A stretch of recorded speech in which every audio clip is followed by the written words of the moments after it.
Hello guys, welcome to question hour. आज हम करने वाले हैं पॉलिटी के इम्पोर्टेंट क्वेश्चंस जो कि प्रीवियस ईयर में आए हुए क्वेश्चंस हैं। अगर मैं आपको बताना चाहूँ कि ये किस एग्जाम के लिए इम्पोर्टेंट क्लास होगी तो ये स्टेट पीएससी के लिए इम्पोर्टेंट क्लास है, यूपीएससी का एग्जाम हो या फिर एसएससी का एग्जाम हो। एसएससी का जो सीजीएल आने वाला है अभी, उसमें यहाँ से आपको क्वेश्चंस देखने को मिलेंगे। तो चलिए स्टार्ट करते हैं आज की क्लास को। मेरा नाम है संजीव कुमार और आप देख रहे हैं क्वेश्चन आवर, जिसमें कि हम करने वाले हैं पॉलिटी के क्वेश्चंस। चलिए, पहला क्वेश्चन है आपकी स्क्रीन पर। How many members of the upper house can be nominated by the president of India? Bharat के राष्ट्रपति द्वारा अपर सदन यानी कि राज्यसभा में कितने सदस्यों की नियुक्ति की जाती है? Option A is 10, option B is 12, option C is 14 and option D is 16। तो देखिए, अगर मैं टोटल मेंबर्स की बात करता हूं राज्यसभा के अंदर तो वो है 250। अगर मैं प्रेजेंट टाइम पर बात करता हूं कि प्रेजेंट टाइम पर कितने मेंबर्स हैं तो 245 जो है वो प्रेजेंट टाइम पर मेंबर्स हैं। आप ये क्वेश्चन को याद रखिए। इस क्वेश्चन का आंसर हो जाएगा यानी कि ऑप्शन नंबर बी, यानी कि 12 मेंबर्स को नॉमिनेट करते हैं। हालांकि अब जो प्रोसेस है वो हटा दिया गया है। अभी हाल ही में एक संशोधन किया गया था, उससे ये प्रोसेस को हटा दिया गया है। लोकसभा में कितने मेंबर्स को नॉमिनेट किया जाता है ये आपको कमेंट सेक्शन में बताना है। मैंने आपको पिछली क्लास में बताया था। अगर आपको पिछली क्लास देखनी है तो डिस्क्रिप्शन में मैंने लिंक दे रखा है, आप वहां पर जाकर के क्लिक करके आप उस क्लास को देख सकते हैं। बताइए, लोकसभा में कितने मेंबर्स को नॉमिनेट किया जाता है? इस क्वेश्चन का आंसर आपको कमेंट में देना है। चलिए, दूसरा क्वेश्चन है आपकी स्क्रीन पर। Which of the following amendments is also known as the mini constitution of India? 7th amendment, option B is 42nd amendment, option C is 44th amendment and option D is 74th amendment। किस संविधान संशोधन को लघु संविधान के नाम से भी जाना जाता है? इस क्वेश्चन का मतलब ये है कि देखो, एक बार इतने सारे अमेंडमेंट कर दिए गए थे कि अपने आप में एक छोटा सा कॉन्स्टिट्यूशन बनकर तैयार हो गया था और उसी को कुछ लोगों ने नाम दे दिया था मिनी कॉन्स्टिट्यूशन, यानी कि लघु संविधान का नाम दे दिया था। तो वो जो अमेंडमेंट था वो था 42nd नंबर का अमेंडमेंट, यानी कि 42nd नंबर का अमेंडमेंट किया गया था, जिसको कि मिनी कॉन्स्टिट्यूशन के नाम से भी जाना जाता है। ये किया गया था 1976 में, जिस टाइम पर इंदिरा गांधी जी जो थी प्राइम मिनिस्टर थी। ये क्वेश्चन पूछा भी जा सकता है और पूछा भी गया है इंदिरा गांधी जी के बारे में। तो उस टाइम पर प्राइम मिनिस्टर कौन थी? तो इंदिरा गांधी जी थी। 42वें संविधान संशोधन को आप पढ़ लीजिए, बहुत इंपॉर्टेंट है। यहाँ से क्वेश्चन पूछा ही जाता है। अगर कोई व्यक्ति पॉलिटी से क्वेश्चन बनाना चाहता है तो वो कोशिश करता है कि 42nd अमेंडमेंट से वो क्वेश्चन जरूर बनाएगा। तो एक बार आप इसको पूरी नजर में देख लीजिए 42nd कॉन्स्टिट्यूशन अमेंडमेंट को। चलिए, नेक्स्ट क्वेश्चन है आपके सामने। विच of the following is justiciable in nature? Option A is fundamental duties, option B is directive principle of the state policy, option C is fundamental rights and option D is none of these। निम्नलिखित में से कौन सा स्वाभाविक रूप से न्यायपूर्ण है? मौलिक कर्तव्य, राज्य के नीति निर्देशक सिद्धांत, मौलिक अधिकार या फिर इनमें से कोई नहीं? बताइए, इस क्वेश्चन का आंसर क्या होगा? तो देखिए, फंडामेंटल राइट, अगर कोई व्यक्ति फंडामेंटल राइट का हनन करता है तो आप सुप्रीम कोर्ट जा सकते हैं, आप हाई कोर्ट भी जा सकते हैं, यानी कि आपको जस्टिस मिलने के पूरे पूरे चांसेस होते हैं। इसीलिए फंडामेंटल राइट्स को जस्टिसिएबल इन नेचर कहा जाता है। अगर मैं यहां पर बात करूं डीपीएसपी की, अगर डीपीएसपी का हनन होता है तो माय डियर फ्रेंड्स, आप न तो सुप्रीम कोर्ट जा सकते हैं न हाई कोर्ट जा सकते हैं। इसीलिए डीपीएसपी को बोला जाता है नॉन जस्टिसिएबल।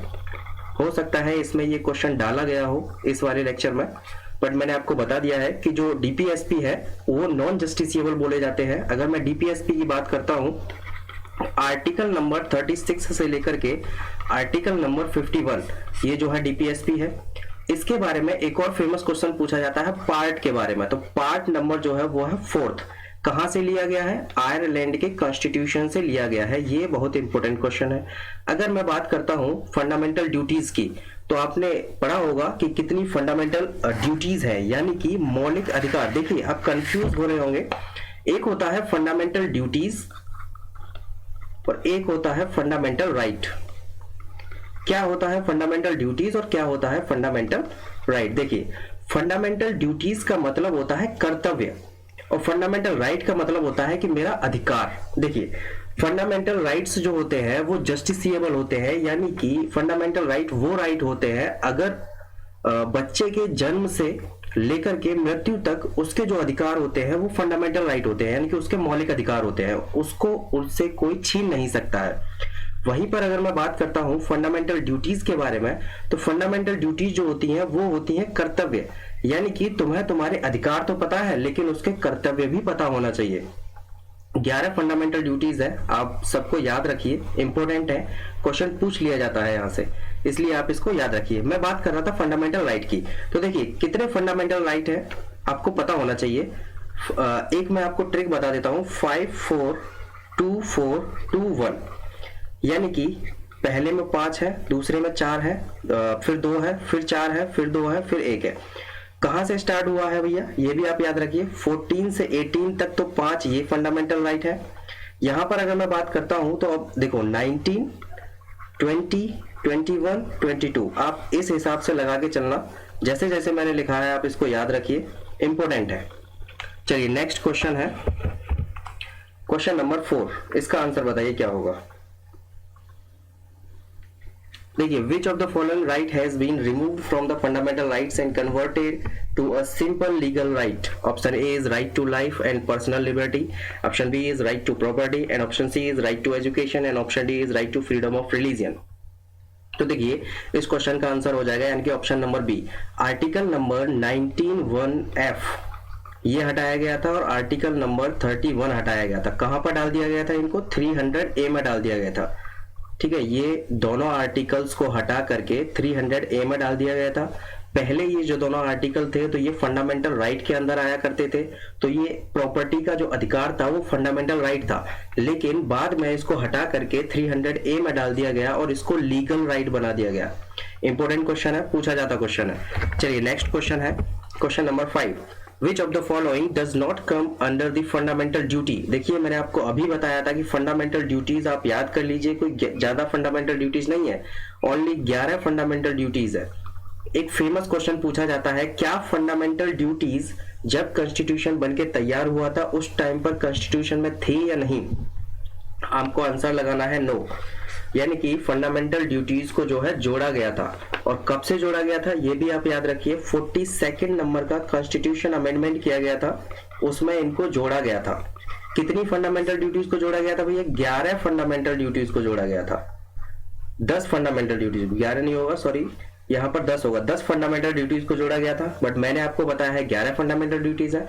तो जो एक फंडामेंटल ड्यूटी है उसको जोड़ा गया था 1986 नंबर का कॉन्स्टिट्यूशन अमेंडमेंट किया गया था।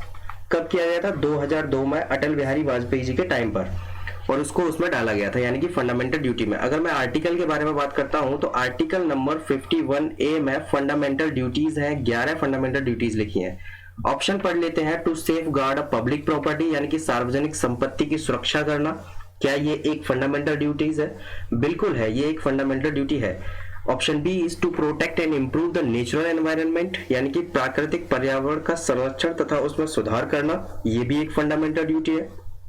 Option C is to promote harmony, यानी कि सद्भाव को बढ़ावा देना, ये भी एक फंडामेंटल ड्यूटी है। और option D is to protect freedom of speech and expression, यानी कि अभिव्यक्ति की स्वतंत्रता का संरक्षण। माय डियर फ्रेंड, मैंने आपको पहले बताया है कि to protect freedom of speech and expression, ये जो है आर्टिकल नंबर 19 में लिखा हुआ है। आपने पढ़ा होगा आर्टिकल नंबर 19 में, जब हम अंदर पढ़ते हैं तो उसमें आर्टिकल्स पढ़ते हैं A B C D E F, तो हटा दिया गया है, एफ की जगह पे पढ़ते हैं हम जी। ये आपने आर्टिकल पढ़े होंगे, उन्हीं आर्टिकल्स में से एक यहाँ पर दिया हुआ है। तो इस हिसाब से ये जो है हमारी फंडामेंटल ड्यूटी ना हो करके ये हमारा फंडामेंटल राइट है, यानी कि अभिव्यक्ति की स्वतंत्रता का संरक्षण जो है वो एक फंडामेंटल राइट है। चलिए इस क्वेश्चन का आंसर हो जाएगा option number D. Next question है आपके सामने, question number 6, controller and auditor general, जिसको कि CAG बोला जाता है, of India is appointed for how many years, यानी कि कितने सालों के लिए CAG को, यानी कि नियंत्रक एवं महालेखा परीक्षक को नियुक्त किया जाता है? तो देखिए इनको 6 साल के लिए नियुक्त किया जाता है, और किसके द्वारा नियुक्त किया जाता है ये भी क्वेश्चन इंपोर्टेंट है। तो प्रेसिडेंट जी के द्वारा इनको नियुक्त किया जाता है। और इनको हटा कौन सकता है? इनको सिर्फ उसी प्रोसेस से हटाया जा सकता है जिस प्रोसेस से चीफ जस्टिस ऑफ इंडिया को हटाया जा सकता है। चीफ जस्टिस ऑफ इंडिया, यानी कि महाभियोग, यानी कि इम्पीचमेंट। क्या होता है इम्पीचमेंट? इम्पीचमेंट एक ऐसा वर्ड है, यानी कि महाभियोग। अगर किसी व्यक्ति ने कॉन्स्टिट्यूशन का वॉयलेंस किया है तो उसके खिलाफ इम्पीचमेंट का प्रोसेस लाया जाता है लोकसभा और राज्यसभा में, यानी कि अपर हाउस में और लोअर हाउस में। चलिए, इस क्वेश्चन का आंसर जो हो जाएगा वो हो जाएगा ऑप्शन नंबर 6। और ये भी पूछ लेता है कि सीएजी को अपॉइंट कौन करता है, तो प्रेसिडेंट जो है वो अपॉइंट करते हैं। चलिए, नेक्स्ट क्वेश्चन है question number 7। Who is the custodian of a contingency fund of India? आज थोड़ा गला खराब है गाइस, मैनेज कर लीजिए। चलिए, इस क्वेश्चन का आंसर हो जाएगा, यानी कि ऑप्शन ए दे रखा है the prime minister, option B दे रखा है जज of the supreme Court, option C दे रखा है प्रेसिडेंट एंड ऑप्शन डी दे रखा है फाइनेंस मिनिस्टर। भारत का आकस्मिकता निधि का संरक्षक कौन है? देखिए, इस क्वेश्चन का आंसर बताने से पहले मैं आपको आर्टिकल बताना चाहता हूं। एक है आर्टिकल नंबर 266(1), एक है आर्टिकल नंबर 266(2) और एक है आर्टिकल नंबर 267(1). देखिए क्या होता है आर्टिकल नंबर 266। देखिए 267 में तो लिखा हुआ है कंटिजेंसी फंड के बारे में, जैसा कि हमारा क्वेश्चन पूछा गया है उस हिसाब से जो कंटिजेंसी फंड है वो आर्टिकल नंबर 267(1) में लिखा हुआ है। क्या लिखा हुआ है उसके बारे में हम अभी बात करेंगे, फिलहाल हम 266(1) की बात करते हैं। देखिए 266(1) में लिखा हुआ है संचित निधि। ये आपने वर्ड पढ़े होंगे, आर्टिकल नंबर बहुत इंपॉर्टेंट है। 266(2) में जो लिखा हुआ है वो लिखा हुआ है लोक निधि। लोक निधि को इंग्लिश में कहते हैं पब्लिक फंड।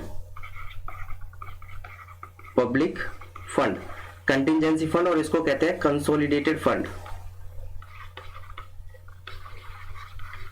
ये आप याद रखिए, ये आर्टिकल बहुत इंपॉर्टेंट है, ये आर्टिकल पूछे जाते हैं हमसे। यहाँ पर जो क्वेश्चन पूछा गया है वो ये पूछा गया है कि भारत का आकस्मिकता निधि का संरक्षक कौन होता है, तो इस हिसाब से इसका आंसर हो जाएगा, यानी कि प्रेसिडेंट जो होते हैं वो संरक्षक होते हैं। किसके संरक्षक होते हैं? कंटिजेंसी फंड के संरक्षक होते हैं। इन तीनों आर्टिकल्स को आप याद रखिए, बहुत इंपॉर्टेंट आर्टिकल है। चलिए, नेक्स्ट क्वेश्चन है question number 8। Which of the following country does not have a written constitution? काफी बार क्वेश्चन पूछा गया है, इसका आंसर बताइए। देखिए, मैं आपको कुछ कंट्रीज बताता हूं। एक कंट्री है जिसका नाम है नॉर्दर्न आयरलैंड, और एक कंट्री है इजराइल। इन दोनों के पास नॉन रिटन कॉन्स्टिट्यूशन है, यानी कि इनके पास लिखित संविधान नहीं है। यहां पर जो हमें ऑप्शन दिए हैं, पहला ऑप्शन है यूनाइटेड किंगडम, दूसरा ऑप्शन है ऑस्ट्रेलिया, तीसरा ऑप्शन है यूएसए और चौथा ऑप्शन है बांग्लादेश। इन ऑप्शंस के हिसाब से अगर जाओगे तो यूके के पास अपना लिखित संविधान नहीं है। और किस किस के पास नहीं है ये भी पूछा जा सकता है, तो नॉर्दर्न आयरलैंड और इजराइल के पास अपना लिखित संविधान नहीं है। एक बहुत फेमस क्वेश्चन पूछा जाता है कि सबसे बड़ा जो कॉन्स्टिट्यूशन है यानी कि लिखित संविधान है वो किसके पास है, तो वो है इंडिया के पास। बहुत फेमस क्वेश्चन है, पूछा जाता है, याद रखिए आप। चलिए, नेक्स्ट क्वेश्चन है question number 9। In Indian parliamentary system, a vote on account is valid for how many months except the year of election? Option A is 2 months, option B is 3 months, and option C is 6 months, and option D is 9 months. भारतीय संसद या प्रणाली में खाते पर vote की वैधता कितने महीनों तक के लिए होती है, चुनाव के वर्ष को छोड़ करके? तो देखिए, इस क्वेश्चन का आंसर हो जाएगा, यानी कि ऑप्शन नंबर ए जो है वो करेक्ट हो जाएगा, 2 मंथ के लिए होती है। नेक्स्ट क्वेश्चन है question number 10। India has taken the concept of the judicial review. India has taken the concept of the judicial review. Judicial review कहां से लिया गया है, यानी कि किसके संविधान से लिया गया है जुडिशियल रिव्यू? यहां पर हमसे ये क्वेश्चन पूछा गया है। तो United state of America, USA के संविधान से हमने लिया है जुडिशियल रिव्यू को। अगर मैं बात करता हूं कनाडा से, तो कनाडा से हमने क्या लिया है? गवर्नर्स का जो अपॉइंटमेंट होता है स्टेट के अंदर, वो हमने कहां से लिया है? कनाडा से लिया है। आयरलैंड के कॉन्स्टिट्यूशन से हमने क्या लिया है? आयरलैंड के कॉन्स्टिट्यूशन से हमने लिया है डीपीएसपी को, यानी कि directive principle of the state policy. और कहां से कहां तक है? आर्टिकल नंबर 36 से लेकर के आर्टिकल नंबर 51। तो आपको याद हो गया होगा, ये मैंने काफी बार बता चुका हूं मैं इसको। चलिए, नेक्स्ट क्वेश्चन है question number 11। How many times a person can be elected? नहीं, how many times a person can be elected as the president of India? कितनी बार प्रेसिडेंट को चुना जा सकता है, कोई व्यक्ति कितनी बार प्रेसिडेंट बन सकता है, बताइए। इस क्वेश्चन का आंसर हो जाएगा न तो ऑप्शन नंबर ए होगा, न ऑप्शन नंबर बी होगा, न ऑप्शन नंबर सी होगा। कितनी भी बार बन सकता है, एज लिमिट का कोई वो नहीं रखा गया है यहाँ पर हमारे यहाँ।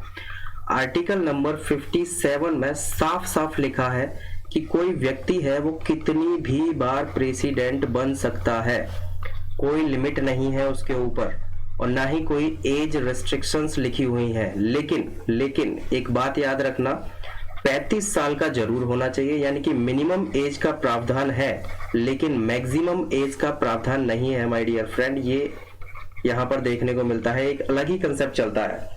मैक्सिमम एज की चाहे कितनी भी हो, चाहे वो 102 साल के क्यों ना हो, वो भी प्रेसिडेंट बन सकते हैं।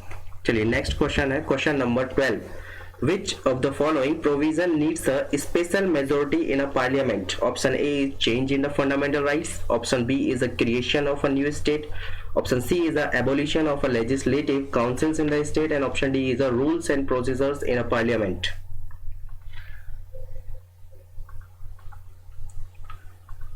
देखिए यहाँ पर इसका आंसर हो जाएगा ऑप्शन नंबर ए, यानी कि change in the fundamental right. अगर आपको फंडामेंटल राइट्स यानी कि मौलिक अधिकारों में परिवर्तन करना है तो आपको स्पेशल मेजॉरिटी चाहिए ही चाहिए पार्लियामेंट की। ये कहां पर लिखा हुआ है ये भी आप याद कर लो, आर्टिकल नंबर 368 में ये साफ साफ लिखा हुआ है। आप इसको याद कर लीजिए, आर्टिकल नंबर 368 में साफ साफ लिखा हुआ है। क्या लिखा हुआ है आर्टिकल नंबर 368 में? ये प्रोविजन दिया हुआ है कि अगर आपको फंडामेंटल राइट्स में कोई भी परिवर्तन करना है तो आपको स्पेशल मेजॉरिटी चाहिए, यानी कि स्पेशल मेजॉरिटी इन पार्लियामेंट, यानी कि पार्लियामेंट में आपको स्पेशल मेजॉरिटी चाहिए। बिना स्पेशल मेजॉरिटी के आप फंडामेंटल राइट्स में तो परिवर्तन बिल्कुल भी नहीं कर सकते हैं, मौलिक अधिकार में परिवर्तन नहीं कर सकते हैं। चलिए नेक्स्ट क्वेश्चन है, question number 13। Which article was referred to as the heart and soul of the constitution by doctor B R. Ambedkar? Doctor Bhimrao Ambedkar ji द्वारा किस अनुच्छेद को संविधान का हृदय व आत्मा संदर्भित किया गया है? आर्टिकल नंबर 4 है, आर्टिकल नंबर 32 है, या आर्टिकल नंबर 28 है, या फिर आर्टिकल नंबर 30 है? तो देखिए मैं आपको इस क्वेश्चन से पहले कुछ बातें बताना चाहूंगा आर्टिकल नंबर 32 के बारे में। यहाँ पर 5 रिट का जिक्र किया गया है, पता है वो 5 रिट कौन कौन सी होती हैं? एक होती है हैबियस कॉर्पस, ये मैंने आपको पिछले लेक्चर में भी बताई थी, बहुत इंपॉर्टेंट रिट है। आप स्पेलिंग एक बार चेक कर लीजिए, मैं देख के नहीं लिख रहा हूँ। हैबियस कॉर्पस, दूसरी है यहाँ पर मैंडमस, तीसरी है यहाँ पर प्रोहिबिशन, चौथी है यहाँ पर सर्टेरियरी एंड पांचवी जो है वो है क्यो वारंटो। हिंदी में नाम आप इनके याद करना चाहो तो याद कर सकते हैं, वैसे अगर मेरे हिसाब से आप याद न करें हिंदी में तो ज्यादा बेहतर रहेगा। हिंदी में इनके नाम थोड़े अलग दे रखे होते हैं, हालांकि आप याद कर सकते हैं, ऐसा कोई वो नहीं है, बट मैं यही कहूंगा कि हैबियस कॉर्पस, क्योंकि कभी कभी क्या है कि वो हिंदी में भी ऐसे ही लिख देता है हैबियस कॉर्पस, तो आप कंफ्यूज हो जाएंगे, इसलिए आपके लिए बेहतर रहेगा कि आप इंग्लिश में ही याद करें। देखिए habeas corpus, mandamus, prohibition, certiorari and quo warranto, ये 5 रिट आर्टिकल नंबर 32 में लिखी हुई है। ठीक है, आप इस आर्टिकल का इस्तेमाल करके और इन 5 रिट का इस्तेमाल करके आप हाई कोर्ट जा सकते हैं या फिर आप सुप्रीम कोर्ट जा सकते हैं, ये इंपॉर्टेंट है। इसी को डॉक्टर भीमराव अंबेडकर जी द्वारा हृदय, संविधान का हृदय व आत्मा संदर्भित किया गया था, यानी कि आर्टिकल नंबर 32 बहुत इंपॉर्टेंट है। खास करके ये जो 5 रिट हैं ये भी बहुत इंपॉर्टेंट है, आप याद रखिए। अगर मैं सुप्रीम कोर्ट की बात करता हूं तो 124 आर्टिकल है सुप्रीम कोर्ट के लिए और 214 आर्टिकल है हाई कोर्ट के लिए। देखिए 124 और यहाँ पर है 214, तो आसानी से याद हो जाएगा। इन दोनों आर्टिकल को आप ऐसे ही याद रखिए, मैंने भी ऐसे ही याद रखा है और मुझे आज तक याद है। क्वेश्चन नंबर है आपका 14, बताइए which article can be used by the president of India to declare financial emergency? इस क्वेश्चन का आंसर मैंने पहले भी बताया है, पहले जो मैंने लेक्चर्स वीडियो डाली है, जो मैंने क्वेश्चन कराए हैं उसमें मैंने आपको साफ साफ बताया है आर्टिकल नंबर 360 है और एक भी बार फाइनेंशियल इमरजेंसी नहीं लगाई गई है इंडिया के अंदर। और बताइए 352, आर्टिकल नंबर 352 और आर्टिकल नंबर 356 बहुत इंपॉर्टेंट है, दोनों आर्टिकल्स को याद रखना, इमरजेंसी के प्रोविजन है दोनों आर्टिकल में। चलिए नेक्स्ट क्वेश्चन है, question number 15, which of the following is not a fundamental duty? यानी कि कौन सा जो है एक फंडामेंटल ड्यूटी नहीं है। इससे पहले भी एक ऐसा ही क्वेश्चन आया था जिसमें कि फंडामेंटल ड्यूटी की बात की गई थी, बताइए। देखिए यहां पर आपको पहला ऑप्शन दिख रहा होगा, संविधान का पालन और राष्ट्रीय ध्वज का सम्मान करना। अगर आपको बाई चांस अगर फंडामेंटल ड्यूटीज याद नहीं आती हैं तो आप एक बार हिंदी वाले को पढ़ के देख लीजिए, आपको अंदर से ही लगेगा कि ये तो फंडामेंटल ड्यूटी होनी ही चाहिए, यानी कि ये एक मौलिक कर्तव्य होना चाहिए। आप एक बार पढ़ के जरूर देख लें। ये उस केस में बता रहा हूं जब आपको याद ना आए। अगर आपको याद है तो बहुत ही बढ़िया बात है, इससे बढ़िया बात हो ही नहीं सकती। तो देखिए, पहला यहाँ पर ऑप्शन दे रखा है संविधान का पालन और राष्ट्रीय ध्वज का सम्मान। ये बिल्कुल एक फंडामेंटल ड्यूटी है, ये एक फंडामेंटल ड्यूटी है, यानी कि एक मौलिक कर्तव्य है। एकता और भाईचारे को बढ़ावा देना ये भी है। प्रभुत्व की रक्षा और उसे बनाए रखना बिल्कुल है। सैन्य और शिक्षा के अतिरिक्त सभी उपाधियों का उन्मूलन ये नहीं है। यहाँ पर दिया हुआ है ऑप्शन नंबर डी जो है वो करेक्ट हो जाएगा, यानी कि abolition of the titles and except of military and academics. आपको पता होगा आर्टिकल नंबर 18 के बारे में। आर्टिकल नंबर 18 में क्या है, यही लिखा हुआ है एबोलिशन ऑफ टाइटल्स, यानी कि उपाधियों का अंत, एबोलिशन ऑफ टाइटल्स। लेकिन कुछ चीजों को छोड़ करके, जैसे कि मिलिट्री हुआ और एकेडमिक हुआ। जैसे कि मिलिट्री में मेजर की एक उपाधि ही होती है, किसी को कर्नल बोला जाता है, किसी को मेजर बोला जाता है, तो वो भी उपाधियां होती है। और एकेडमिक में जैसे कि किसी ने पीएचडी की है तो उसको डॉक्टरेट मिलती है, वो डॉक्टर लगा सकता है अपने आगे, तो वो भी एक उपाधि होती है। तो आर्टिकल नंबर 18 में लिखा हुआ है abolition of the titles except military and academic. ये वर्ड बहुत इंपॉर्टेंट है, एक्सेप्ट, कुछ शर्तें हैं। इस क्वेश्चन का ऑप्शन नंबर डी जो है वो करेक्ट हो जाएगा। चलिए नेक्स्ट क्वेश्चन है, question number 16। Which amendment of the constitution of India increase the age of the retirement of the high court जजेस फ्रॉम द 60 टू 62 ईयर्स, यानी कि 60 से 62 साल कर दी गई थी एज। किस संविधान संशोधन में की गई थी, यहाँ पर यह क्वेश्चन पूछा गया है। तो देखिए, 15वां संविधान संशोधन किया गया था और उस संविधान संशोधन में 60 से 62 साल उम्र कर दी गई थी हाई कोर्ट के जो जजेस होते हैं उनके रिटायरमेंट की। तो आप इस क्वेश्चन को याद रखिए। चलिए नेक्स्ट क्वेश्चन है, क्वेश्चन नंबर 17। क्वेश्चन है, means that the supreme court will reconsider the case and the legal issue involved in it. Option A is original jurisdiction, option B is writ jurisdiction, option C is appellate jurisdiction and option D is advisory jurisdiction. बताइए इस question का answer क्या होगा। का मतलब है कि सर्वोच्च न्यायालय मामले और उसमें शामिल कानूनी मुद्दों पर पुनः विचार करेगा। पुनः विचार की बात करी जा रही है यहाँ पर, तो ऑप्शन नंबर सी जो है वो करेक्ट हो जाएगा, यानी कि एपीलेट ज्यूरिडिक्शन। अब इसको याद रखिए। नेक्स्ट क्वेश्चन है, क्वेश्चन नंबर 18। इसका आंसर बताइए। There are the total number of the parliamentary seats in a Punjab. Punjab के अंदर कितनी टोटल नंबर, ये क्वेश्चन भाई यहाँ क्यों पूछा गया है। चलिए फिर भी अगर आपको याद है तो आप बता दीजिए, अगर आपको याद नहीं है तो आप जान लीजिए। 7 सीटें हैं। क्वेश्चन पूछ लिया जाता है इसलिए यहाँ पर डाला गया है। पंजाब के अंदर जो कुल सीटें हैं वो है 7 सीटें हैं राज्यसभा की। देखिए राज्यसभा के बारे में अगर मैं बात करता हूं तो राज्यसभा के जो पीपल्स होते हैं वो स्टेट के रिप्रेजेंटेटिव होते हैं। ये आपको याद रखने वाली बात है, यानी कि वो स्टेट से चुन करके आते हैं। अगर मैं लोकसभा की बात करता हूं तो वो जनता के रिप्रेजेंटेटिव होते हैं, यानी कि हम उनको डायरेक्ट वोट कर सकते हैं। लेकिन राज्यसभा के जो मेंबर्स होते हैं हम उनको वोट नहीं कर सकते हैं। उनको वोट कौन करता है, जो विधायक होते हैं आपके स्टेट के, वो उनको वोट करते हैं। इसीलिए उनको कहा जाता है स्टेट के रिप्रेजेंटेटिव है वो, रिप्रेजेंटेटिव ऑफ द स्टेट्स, यानी कि ऑल स्टेट्स के रिप्रेजेंटेटिव कहे जाते हैं राज्यसभा के मेंबर्स। जैसा कि यहाँ पर 7 मेंबर्स हैं पंजाब के अंदर, तो 7 मेंबर्स ऐसे चुन करके आते हैं, वो उस स्टेट को यानी कि पंजाब को रिप्रेजेंट करते हैं राज्यसभा के अंदर। अगर यहाँ पर मैं एक और बात बताना चाहूँ, हमारे यहाँ पर all India services 3 all India services है। पहली है IAS, दूसरी है IPS और तीसरी है IFS। फॉरेन सर्विस है, पुलिस सर्विस है और एडमिनिस्ट्रेटिव सर्विस है। ये जो 3 सर्विसेज है ऑल इंडिया सर्विसेज है। अगर कोई चौथी सर्विस बनानी हो तो ये सिर्फ और सिर्फ पावर राज्यसभा के पास है। लोकसभा के पावर यहाँ पर कम हो जाते हैं। अगर आपसे कहीं लिखने के लिए पूछा जाता है तो आप वहां पर इस पॉइंट को डाल सकते हैं। अगर राज्यसभा और लोकसभा में कंपैरिजन कराने को मांगता है तो आप राज्यसभा यहाँ पर थोड़ी ज्यादा पावरफुल होती है लोकसभा के कंपैरिजन में, क्योंकि उसके पास इतनी पावर होती है कि वो एक और ऑल इंडिया सर्विसेज को ऐड कर सकती है। याद रखना। चलिए नेक्स्ट क्वेश्चन है, question number 19। Which fundamental right in the Indian constitution allows citizens to move the court if they believe that any of their fundamental rights have been violated by the state. भारतीय संविधान के किस मौलिक अधिकार में कहा गया है कि यदि किसी नागरिक को लगता है कि राज्य द्वारा उसके किसी मौलिक अधिकार का उल्लंघन हुआ है तो उस अधिकार का सहारा लेकर वह अदालत में जा सकता है? बताइए। ऑप्शन नंबर ए दे रखा है यहाँ पर कल्चरल एंड एजुकेशनल राइट, जिसको कि सांस्कृतिक और शैक्षणिक अधिकार कहा जाता है। ऑप्शन नंबर बी जो है राइट टू कॉन्स्टिट्यूशनल रेमेडीज, जिसको कि संवैधानिक उपचार का अधिकार कहा जाता है। Option number C is right against exploitation and option number D is right to freedom of religion. इस क्वेश्चन का आंसर हो जाएगा यानी कि ऑप्शन नंबर बी जो है वो करेक्ट है, right to constitutional remedies.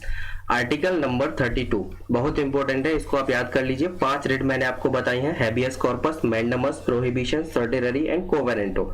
Line से याद कर लीजिए, आसान है, याद हो जाएंगे। एक दो बार आप दोहराएंगे तो याद हो जाएंगे। चलिए नेक्स्ट क्वेश्चन है क्वेश्चन नंबर 20 और ये हमारा आज का लास्ट क्वेश्चन होगा। Constituent assembly of India was founded in the year, बताइए भारतीय संविधान सभा किस वर्ष में स्थापित हुई थी? तो देखिए सबको पता है 1946 में हुई थी। पहली जो मीटिंग हुई थी वो हुई थी 9 दिसंबर 1946। इसके 2 दिन बाद फिर मिले 11 दिसंबर 1946। इसके 2 दिन बाद फिर मिले 13 दिसंबर 1946। तीनों डेट बहुत ज्यादा इंपॉर्टेंट है। इस डेट को नॉन परमानेंट चेयरमैन बनाए गए थे डॉक्टर SN सिन्हा साहब, यानी कि सच्चिदानंद सिन्हा साहब। 11 दिसंबर को परमानेंट चेयरमैन बनाए गए थे जिनका नाम था डॉक्टर राजेंद्र प्रसाद साहब। 13 दिसंबर 1946 को प्रियम्बल लाया गया था पंडित जवाहरलाल नेहरू जी द्वारा। तीनों डेट बहुत इंपॉर्टेंट है, पूछ ली जाती है एग्जाम में। ये हमारा आज का लास्ट क्वेश्चन था, तो ऑप्शन नंबर बी जो है वो इसका करेक्ट है। Thank you guys. अगर वीडियो पसंद आया हो तो लाइक कर दीजिए, शेयर कर दीजिए। अगर आपको कोई भी प्रॉब्लम है तो कमेंट करके बता सकते हैं। चैनल को सब्सक्राइब जरूर कर लें। मिलते हैं नेक्स्ट वीडियो में और भी नए क्वेश्चंस के साथ। तब तक आप अपनी पढ़ाई ऐसे ही करते रहिए, पढ़ते रहिए। चलिए तब तक के लिए bye bye and take care.